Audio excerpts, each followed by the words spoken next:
Hi,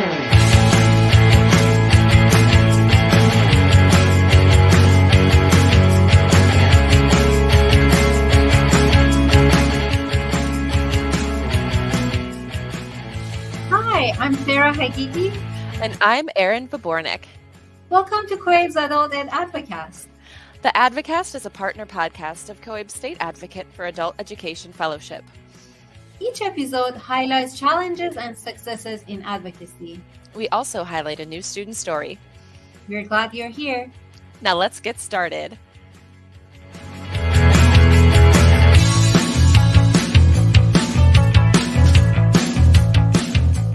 Hi, Sharon. Hi, Erin. You almost let loose who our guest is. I know. Well, let's see if we can edit it out. How are you, Sarah? Good. How are you? I'm doing pretty well. I actually just ordered my luggage on Amazon last night. Oh, wow. So that I am getting ready for conference season, and most importantly for the COABE conference in Nashville. Wow, that is very exciting. Ooh, now I'm curious to see how your luggage looks like. And I'm very excited to see you again in person. We don't get to see each other in person. No, this will be the second time. Yes. We talk maybe on a weekly basis, and here and there we text and all of that. But you live very far away from me, so I don't get to see you and chat with you and sit and have a coffee, or maybe we could go for a run together this time. Ooh, that we can certainly do. Yeah, exciting. So when is COABE? COABE is coming up in March. So the pre-conference is on March 17th, which I'm really excited about. And I always have this problem with every part of the conference, but especially the pre-conference, because it's just that one day and there's so much good content that I can't decide where I want to go. And if I could have like a lot more than one Erin, I would be in all of the different sessions, but I have to narrow it down. I haven't made any decisions yet. And then the rest of the conference is Monday the 18th through Wednesday the 20th. Right. And I started looking at the sessions, and there are so many good presenters presenting, and I cannot wait to go to their sessions. So very exciting.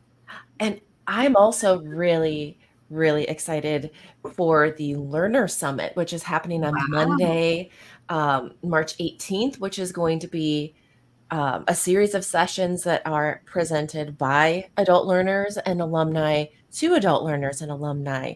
So having a lot of people with lived experience of going through adult education there at the conference, sharing their tips and tricks for, I guess maybe not tricks of how they get through adult ed, but just recommendations. And I think it's going to be really powerful. And I'm excited about the whole thing. You know what? This is such a new concept, because every time we go to a conference, it's usually teachers, administrators, all educators getting together, learning about students, learning how to teach students. But this time we are going to be learning with students, us. And from, yes, right, exactly. And we're going to be sitting next to our students, going to sessions together, and such a unique concept. So exciting. I cannot wait to go to their sessions. I know. And I know we're going to be at the Students as Leaders strand a lot, because that's always where we end up. But there are also just a ton of other strands, like the advocacy strand, that's always really powerful. And this time I'm going to bring tissues to the Students as Leaders strand, because the stories are always, it always gets emotional. Yes. That's great. Yeah. Well, and speaking of this incredible conference and the amount of work that goes into it, and kind of the the COABE initiatives and the different focuses that are happening. I think that's a good segue for our two special guests today. It is very exciting because we're going to have our very own Sharon Bonney um, with us today to talk about COABE. Yes, and we're also being joined by Hector Martinez, who is the president-elect of COABE. So he'll be able to share with us some of the vision of the future as well. So um, let's give them a nice Advocast welcome. So welcome, Sharon and Hector. Hi, welcome to Thank Advocast. you. Thank you. Thank you for having us. Good, thank you. And neither one of you are brand new to the Advocast. So that tells the listeners that you have just a wealth of information that we need to keep tapping you to get more. So this year is a pretty special year in terms of COABE's history. So Sharon, do you want to share what makes this year special for COABE? I would love to. It's really nice to be with you all. And I'm excited because it's our 25th year that we've been incorporated as an organization, as the Coalition on Adult Basic Education. And what's really special about this year as well is we are just about to tap on 50,000 members, which is really, really special for us. We know that there is a field of about 79,000 teachers and administrators out there. So that's our goal, is to reach all of them, that they all would be members. But considering when we started, it's a great accomplishment, and I believe that speaks to the fact that the teachers and administrators love to come together and to be a part of a community of providers that are working for the good of their adult learners. So I think that's why we've seen such growth over the last 25 years. Wow, that is amazing. Congratulations to you. Thank you for all the hard work and dedication to this field, and thank you for creating this unique opportunity for us, and congratulations to us. Yeah. I have to say, it really is a team effort. We have an amazing board of directors. Our regional reps hold quarterly meetings for the members, and they also hold quarterly meetings for state leaders. But they're also out there at state level meetings, state conferences, and our very own Hector Martinez, he went literally across the country to meet with a potential partner for us recently. So we have our board is out there as well. Wow. At the executive level, having many meetings too. And that's one of the things we've learned is we're stronger together. The more we can have partnerships in place, the better it is for the field. That's great. Sharon, tell us a little bit about the history of COABE. How did it start? What was the intention back then? What did you have in mind? Well, if we're going to really go back to our roots, the farthest back I can find information was 1970.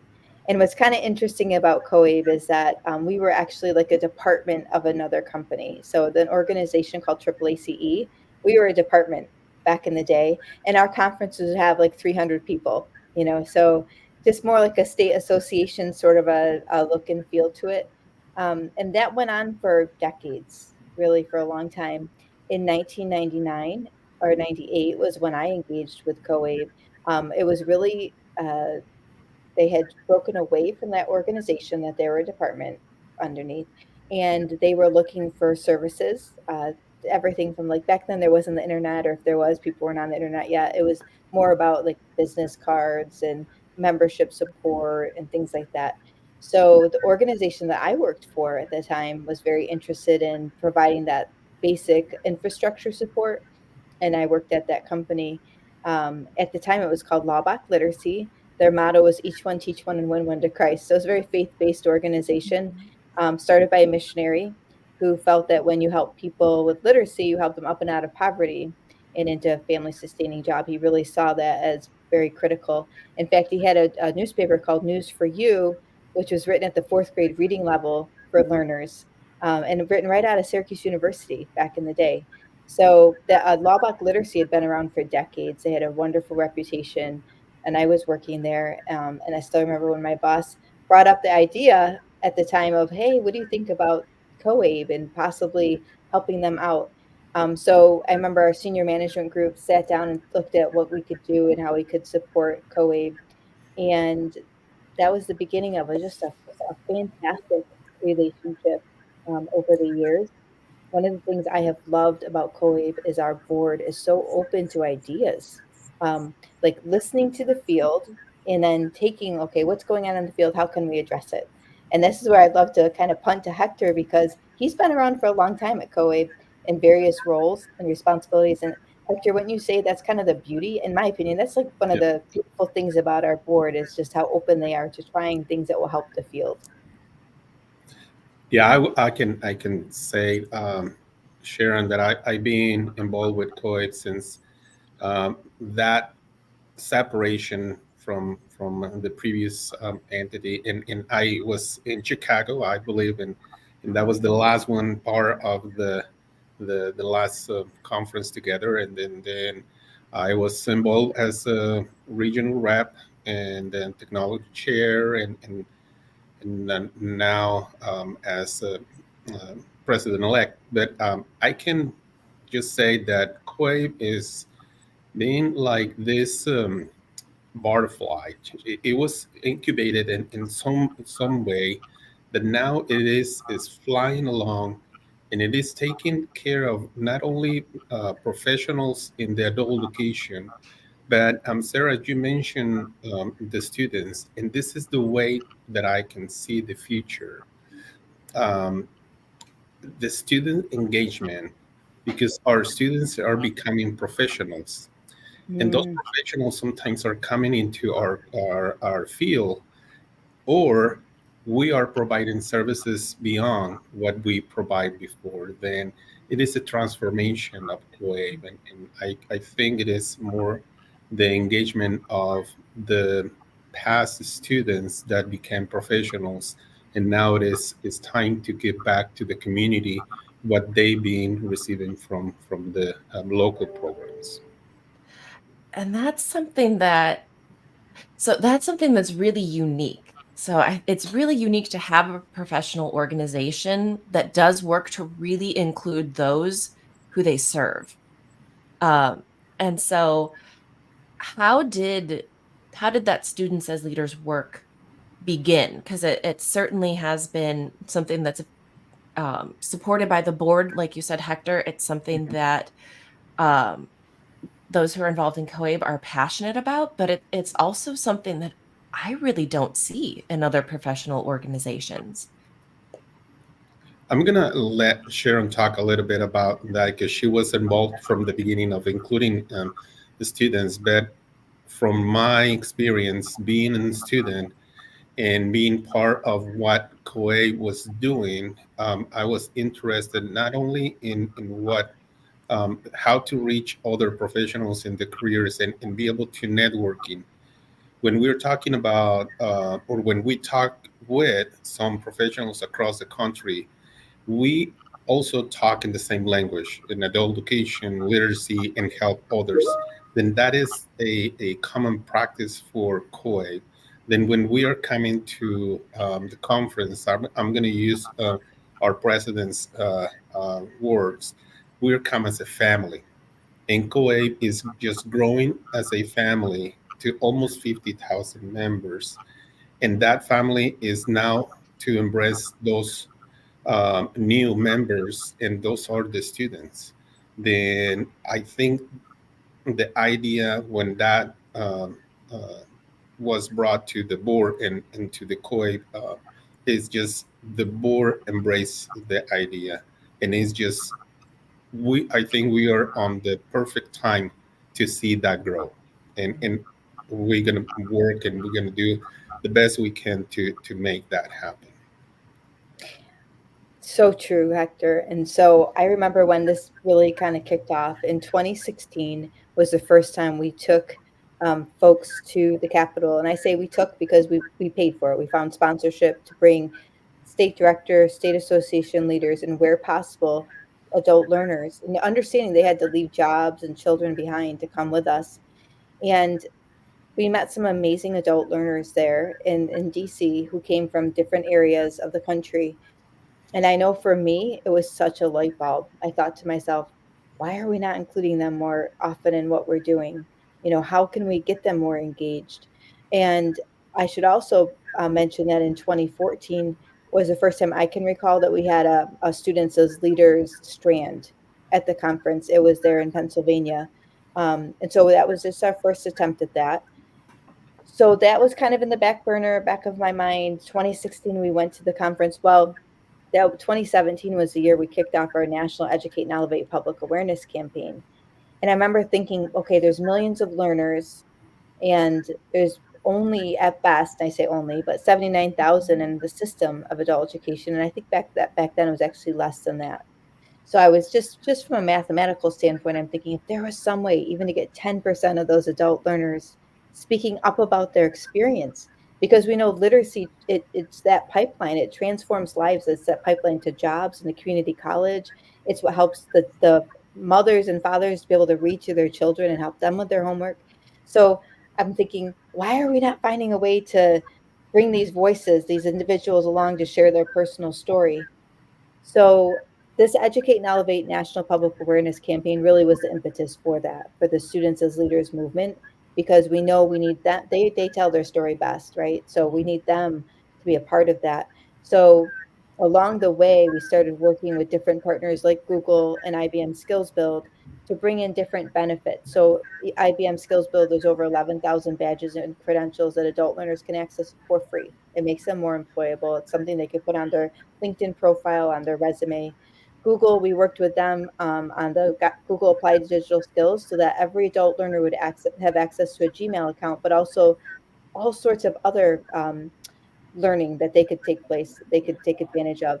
And now we have the Google Scholars where they can access 6 different credentials with a median wage of $76,000 per year. So really helping them up and out of poverty into jobs there's a real need for, that are trending right now, that employers are looking for workers in. So we offer that. We also offer the $65,000 of free life insurance that they can apply for.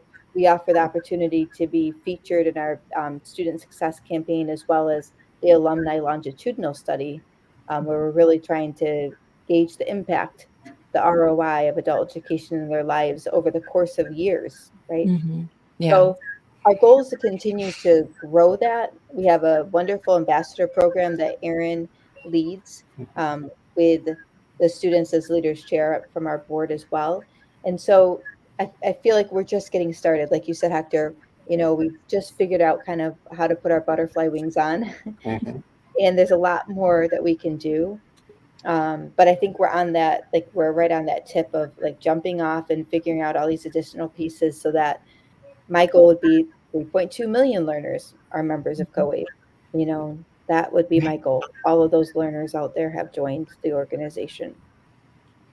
And anybody who's gone through the SAFE Fellowship, who has had meetings with people who have influence and have had an alumni or a current student there with them, know that that's who they want to hear from. They don't, it doesn't matter how many years of experience I have teaching or working in a program. They want to hear the lives that have changed. They want to hear how that person is now interacting in the community differently or engaging in employment differently than they had been prior. So it's all very powerful work. It is, and we do our job for the learners, and we want to impact the communities, and that's true for all the legislators. So they want to hear from the community, and that's where students come to play a key role in everything that we do. But that's amazing. So COABE started from this 300 educators getting together and having a conference. And now there's so many things that we're doing. We have state advocates that they are working under SAFE. We have students as leaders strands. We have advocacy campaigns, and then we have our huge conferences. That is such a great opportunity to go and learn from one another and with each other. And also now we are going to have strand for students to just be there and all the partnership that you just mentioned. I just want to see, now that we started and you're doing all the work that you're doing, where do you see COABE in the future? What's in the future for COABE? So, well, actually, Hector, as president-elect, do you want to answer that, and I'll circle around after you. I can start, and I have an idea. In the idea, I mentioned that already. It is to connect with more students, because we connecting with the professionals, but the voice is not being heard totally down to students. Then we need to increment our ways of communication and the way that we communicate our voice and our mission from COABE to the student basis. How can we help you? And that needs to go from our organization, from the board of directors to the associations that they're linked to COABE, and the associations to their members, and the members to the local instructors and to students. That voice needs to be the same one. We don't want to have a disconnect phone that is being translated into different communication voices. Then that is one piece that we need to work on. We need to include those. But one piece that is needs to be key is we continue with the partnerships, and this is a key at the employers. We have that campaign behind every employer, and we need to have the employers into the table, and we need to continue to invite them, because those are the ones that they're going to be hire our students, and those are going to be the ones that they're going to be um, impacted directly with the students. And also in the means, we need to be involved with our city managers, because once we impact the community, then we want to know what is there or need for the community, and how can we as an adult education can contribute to the community. Our generations are changing.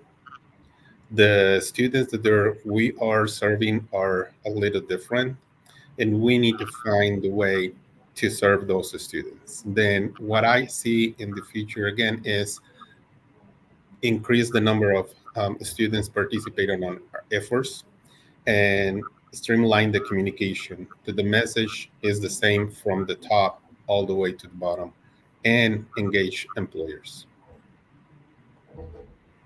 I love it. So that's great. That's exactly where I think we're headed to. One piece I would add to that at the local program level, oftentimes what we're talking about at the national level, it speaks to your point, Hector. Maybe it doesn't make it to the local level. Maybe, we're having these great conversations and talking with funders and that sort of thing. And then maybe it gets to the state level, but getting down into that local program and really bringing the change that might be we're hoping for. So for example, I'm just going to say we were working with a huge employer who really wanted to bring jobs to learners. Huge employer. Actually, I think it is the biggest employer in our nation. And, um, there was they would say to me that like working at the national level is so different than when I'm going at the local level and trying to talk with these local program administrators. So how do we make sure that that's really clearly communicated? Hey, this is a huge employer that can help your learners. They're even willing to like bring instructors on the job to do on the job training, like to teach, ESL classes or high school equivalency classes right there on the job. They want to work with you.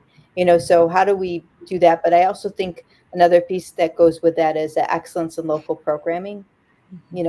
I could see that as a niche area for COABE to work with state directors and with local programs for that piece. Uh, I think when I think about our four pillars, it's leadership, advocacy, communication, and professional development. So as the world continues to innovate and change, like how will we look at what's taking place and find not just our niche, because that's not the right word, but find a way to really continue to be that positive force for change, that unifying organization, that the common unifying voice is that it's all about adult education. That's the piece that unifies us all and brings us all together from all over the country from all different sorts of programs, from all different locations. So I guess all that to say, like, I think, and I think about the future, I think about clarifying our voice, clarifying our messaging, that piece, and continuing to innovate for the field, continuing to find ways to fill the needs that are out there. And Sarah, I'm just going to add one more thing. And this is something that I always talk to my staff. And there's sometimes that we are in the balcony watching the dance. We need to go to the dance floor. And I talk and I share this with Shakira and Sharon, that we need to go to see a local program. As a COABE board, and I've been in the classroom, and I've been in as a director, instructor, but now that I'm in the state, I'm missing the students. I'm missing the interaction with the students, and I think part of our board and part of our staff probably don't have that, or haven't had that in the last few years. Then why not to go to the classroom and visit some of the programs ourselves? And I think that's something that I like to move forward, that we can go and visit a local program. And I don't know where it is, but we can find the ways to support a program to see what is the real needs from the bottom and from ourselves, instead of listen to those state directors or associations. Then let's go to the dance floor and see how that is going. Well, you and the board are always welcome to join my class. I'll volunteer. We'll make food. We'll have a little celebration. But I love what you've said, because I think a lot of people who have kind of moved from the faculty position to a programmatic or state level position, are doing so because they want to make those sweeping changes that can affect so many learners. But it is difficult, because then you have that distance. And so I like that idea of reconnecting, right? Innovating, reconnecting.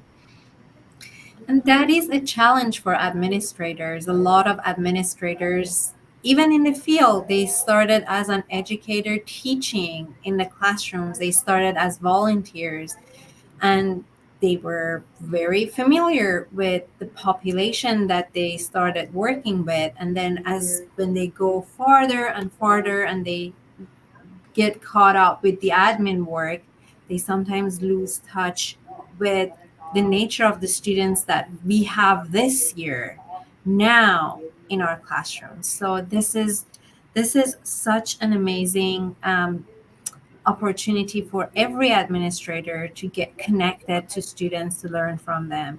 And you're all welcome to our programs, and I'm sure you will make the year for a program when you join them, visit their classes, and that's amazing. So yeah. Well, I'll say my classes are, they're even blown away when I share with them that they can have free COABE membership.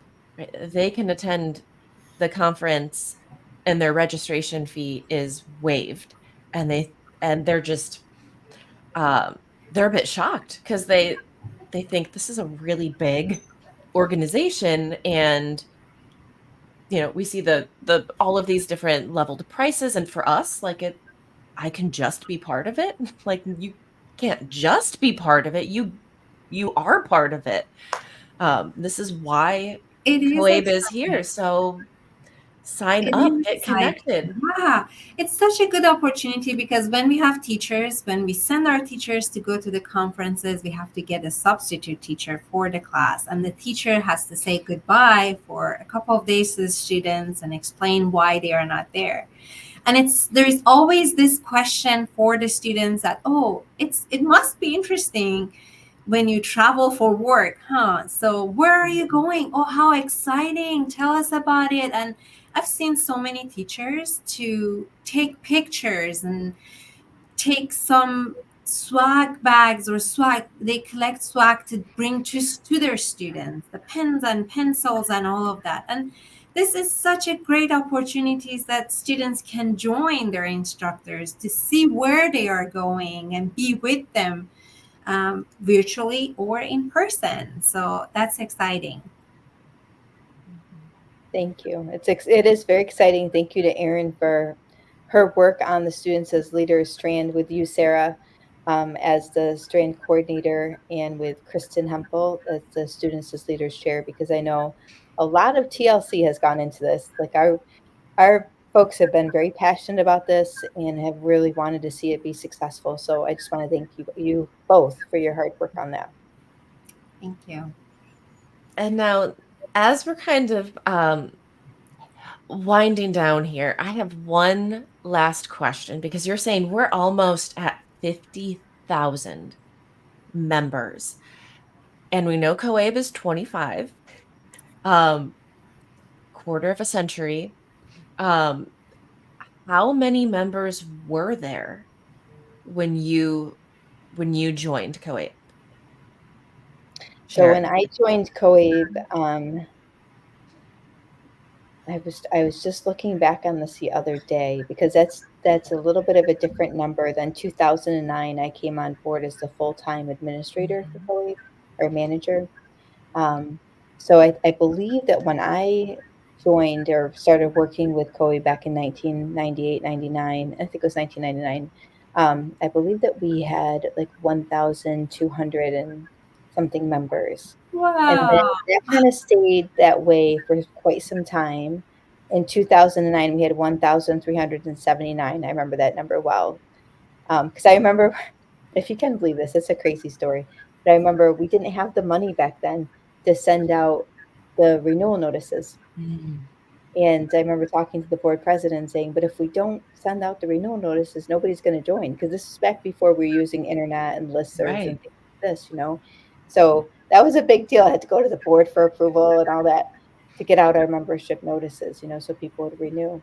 So it's come a long way. And I think the internet has really helped. Obviously, being able to have a web presence, being able to have the different online communities of practice that COABE has. We have a number of different initiatives where we have leadership, professional development, communication, and advocacy at play, right? Working across these different communities of practice.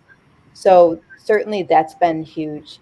The conference, like you mentioned, Erin and Sarah and Hector, has been huge. Like as we've seen that grow, we changed our model. 2014 was the last time that we had the state association run the conference. And so from 2015 on, we've seen intensive growth for the national conference as well. Another area of real big growth has been partnerships.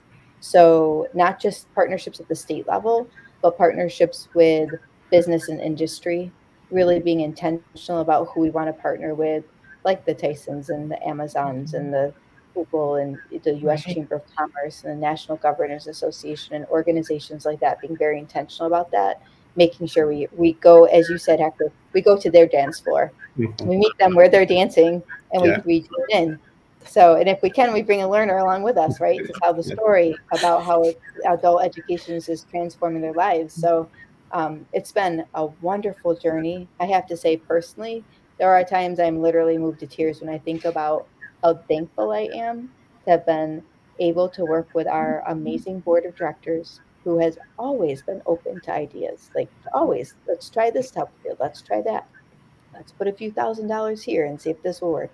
Our Educate and Elevate campaign started with $5,000, and it's helped transform adult education. Well, I'm thankful for that $5,000 the board was willing to put towards that. You know, by God's grace and a lot of hard work and a lot of people get on board, it's gone a lot further than we could ever imagine. And there's been other initiatives like that. So I think that would be my parting thought is I am so thankful for good leadership.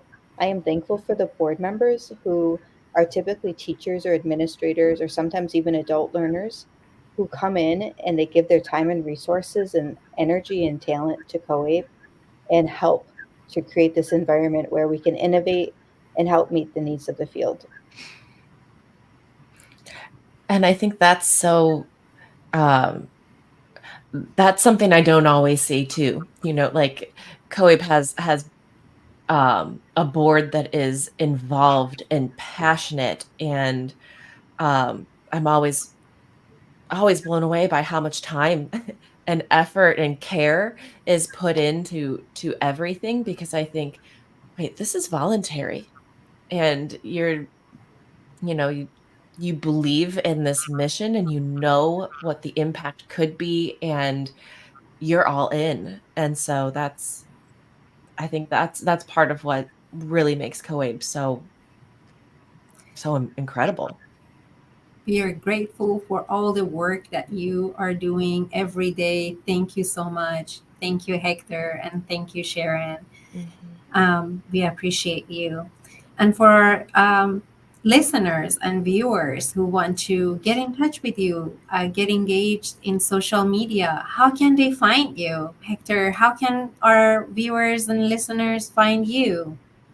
Then they can follow me on LinkedIn as Hector Martinez, and they will find me right away that I'm listed as a state director for Kansas and adult education. I have Twitter as well. It's H Martinez. But again, I think I just want to say thank you for having the opportunity to share with your community and with all the listeners and viewers out there about COABE past and future endeavors. Then thank you again. Thank you. Thank you. And I think everybody knows where to find you, Sharon. But for those who don't know how to find you, would you please tell us how we can find you? Yes, like Hector, I'm on LinkedIn, and we love that. The COABE has two different. We have a COABE LinkedIn group and a COABE page. So I want to encourage you to join us there. And then also, I would love to connect with you personally on LinkedIn as well. I do have Twitter accounts. I use them primarily for legislative, outreach, but I'm out there as well. And so I would love to connect with any of our members and all of our members. But I also want to just, before we go, I want to say, Erin and Sarah, thank you so much for your great work. First, as state advocate fellows, you both knocked it out of the park with that. And now with this Advocast, which really gives a voice to not just adult learners, but to our field in general. So thank you for your amazing work. Thank you. Thank you for Thank your support. All right. Well, I am really excited for the next guest we're going to bring on, because we're going to be bringing on an adult learner and hearing her story. So thank you so much, Hector and Sharon, and we'll be back after a short break.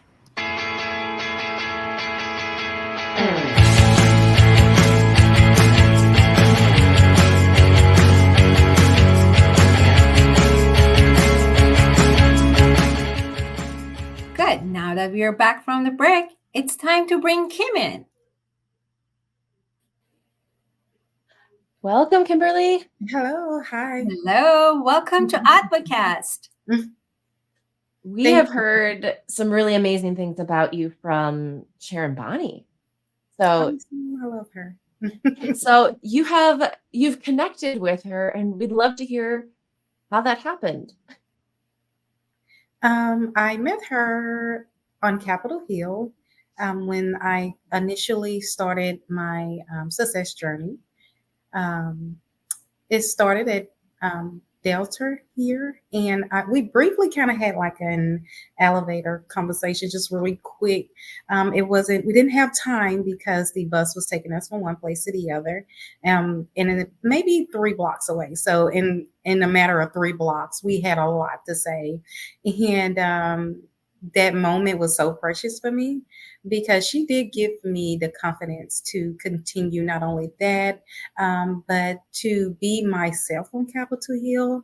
And I was able to go in with total confidence and connecting with these people in high positions. I was so terrified that just telling her who I am, my background, where I come from, she was so moved by it. And I truly believe that in that moment, she wanted to see me succeed. So it's been since that day. We have never lost contact, and she always keeps up with me, want to know how I'm doing, what's next, and And she gives me so many kind words. I truly appreciate her so much for all that she done.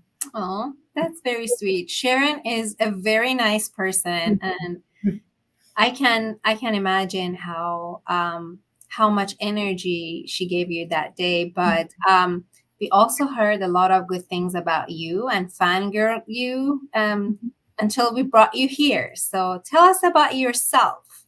Tell us about what brought you to adult education, and everything that you told her. Tell us too. Okay, it's been a while ago. So I initially, what brought me to adult education is I was in a spot in my life where it was either, and I don't know if I can actually say this, but it was either losing my life or taking because I didn't feel the need to live anymore with all the, just with all the circumstances that I was encountering in that moment, and or survive. I had two options. Survival kicked in. The depression and the heartache, it overwhelmed me completely. And I knew in that moment that if I didn't make the choice that I made, that life will be tough, not only for me, but for my children. So when I was, and take just a little background on me, when I was 12 years old, and I don't think a lot of people talk about this, but I will put it on the forefront for someone else who may have encountered what I did when I was younger. I wasn't privileged enough to be born into um, a financial stable home, or even just a good basic home. I was born in poverty, and my mom, she used drugs, and my father, he was the drug dealer. So put together, you have us. It was kind of hard for us in those times. We grew up very, very unfortunate, and it was a struggle for a long time. When I was 12 years old, and I don't think a lot of people talk about this, but I was molested by a friend of the family. And as sad as it sounds, after spending time in psychology a little bit, it does cause you to make bad choices. Or for me, I went into what they call self destruction because I didn't want to talk about it. I was ashamed. And not only was I ashamed, I was terrified because I had to live among this person. So I begin to experiment with, and I have not shared this before, but I will share this today. It's up to you if you want to leave it out or not. But I did, in my entire time, I attempted 4 times. I attempted self-destruct. And all 4 times I was a little bit successful every time. But thank God that I'm here today. After that, I finally opened up at the age of 23. By that time, I had 3 children. One was special needs. She had a seizure disorder. She was born with a seizure disorder. And I would spend months at a time, weeks at a time in the hospital trying to figure out what was the cause behind it, how treatments. She had 5 different doctors 90 miles away from where I stayed. And I had to leave my other children back so that I can take care of her. And it was real hard for me because I had no education. There's no education for me. So the job that I had in the small apartment and the small put together vehicle that I had, it would all be jeopardized in this moment. I could lose it all. It wasn't much to no one else, to anyone else, but it was everything to me.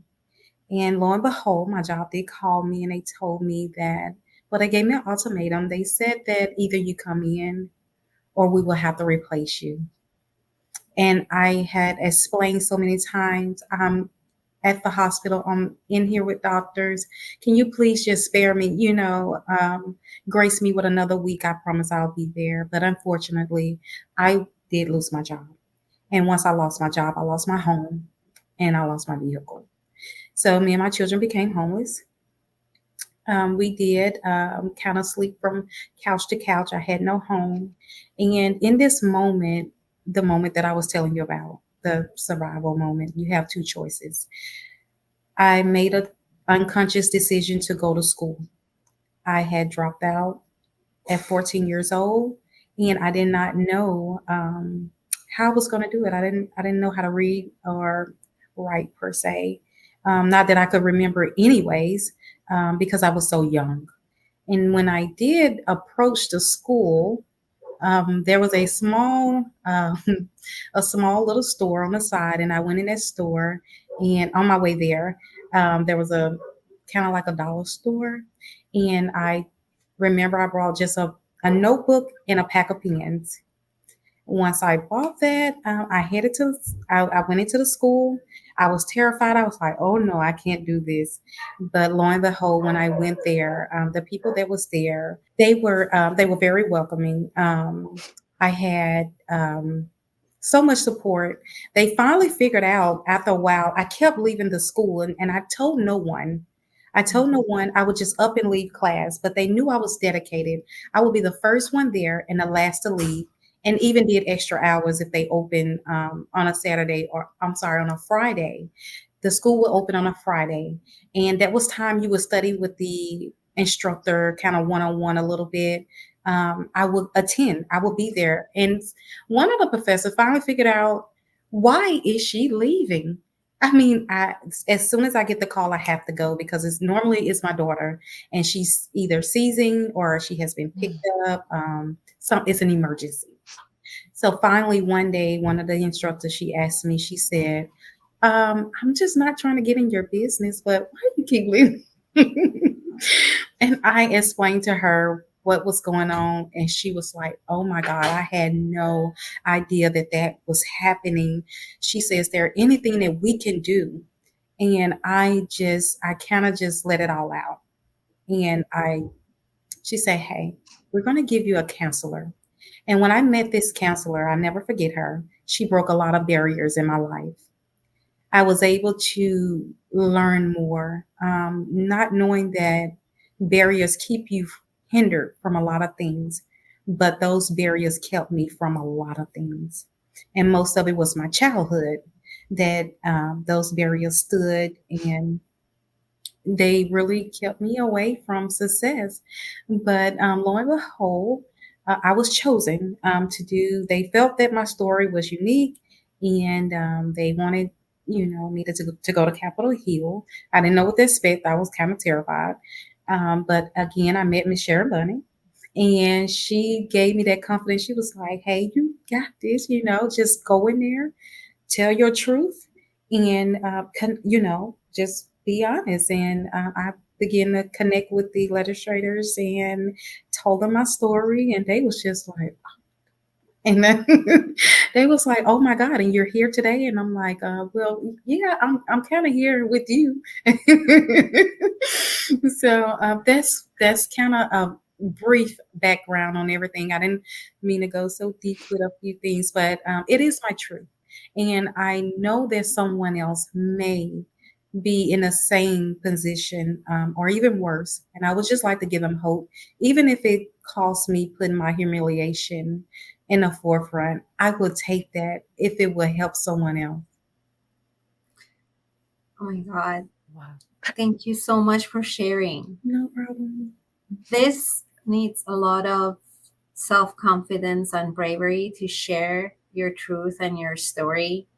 And I assure you that it will inspire so many people that are now needing that sign to get back up and continue. That's their sign. Mm-hmm. And thank you for sharing. That is no problem. Mm-hmm. Sorry, I'm at a loss for words. I was trying to think. Kimberly, that it's incredible. And just to again repeat what Sarah said, like, thank you for sharing that with learners, because I I know that there are people who maybe are in that dark place. Yes. And they might be people who are not yet in our classes, or they might be people who are. Mhm. And I think what you said too about, you were working with a counselor who helped you to identify some of those barriers and to break those down, could be really helpful for them, because I know that many people might see talking to somebody as just a really terrifying step. Mhm. Mhm. Um, but it's incredible, and I'd love to hear what you're doing now. Okay. Well, I don't know where to start because it's been a while. Yeah. So right after I received my high set, it took me about 7 months to finally get my high set. I immediately enrolled into a community college, Delta Community College.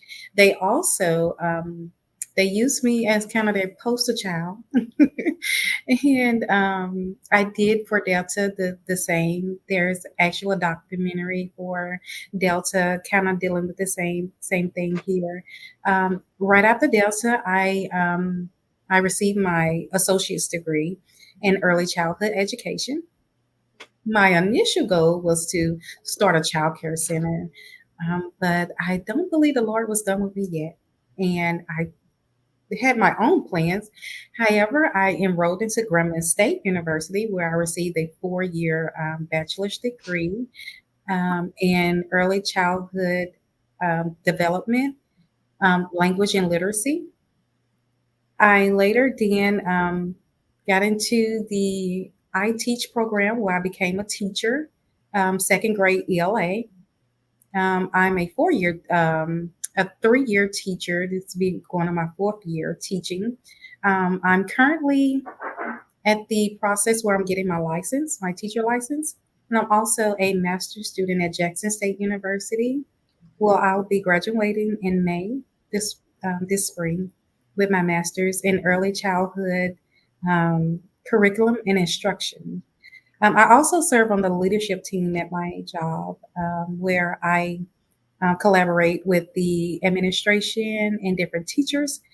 Um, it's been a while. Also, I was just recently promoted as the youth pastor at my church, where I work with my youth, and they promoted me as the Louisiana youth pastor for Pilgrim Assembly. Oh my Oh my goodness. God. Yes, Congratulations. thank you so Wow. much. That's It's success after success after success. That's yeah, oh my goodness. You'll have to update us when you get your master's degree in May, absolutely, because that absolutely. is so exciting. We might not be there with you celebrating in person, but we will be there to send you all the good vibes and happy vibes. So, Kimberly, I know that it was you shared your story with Yeah, such confidence and calmness, but I'm sure when you started, it was not easy. There no, were a lot of ups and downs, and sometimes we would get hard, mhm, um, and sometimes you even wanted to yes, quit. yes, There might be a lot of students that are in our programs, and they are struggling to pass a test to get their high school equivalency or complete a certification. What's your advice for those students? My advice for those students is that success is not given, it's earned. Mentally, you have to push forth every day because there's that small voice in the back of your head that tell you that, you know, may discourage you. I want to speak for everyone, but I would tell them to keep going. Never give up, even when it looks bad, even when it seems that it's not accomplishable for you due to your circumstances. We all have circumstances, and mine is no bigger than yours. We just have to push through every day. I can, if I can share something with you, if it may encourage you to keep going, I will share this also. When my child was in the second grade and she came to me for help, and I was unable to help my child, I knew I had to do something. There was no way I will see a frown on my child's face because mommy didn't know. I wanted to know.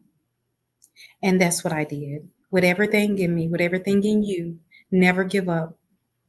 And the sky is the limit. Actually, it's not even the sky, it go beyond the sky. And I know in my circumstances where I come from, nothing.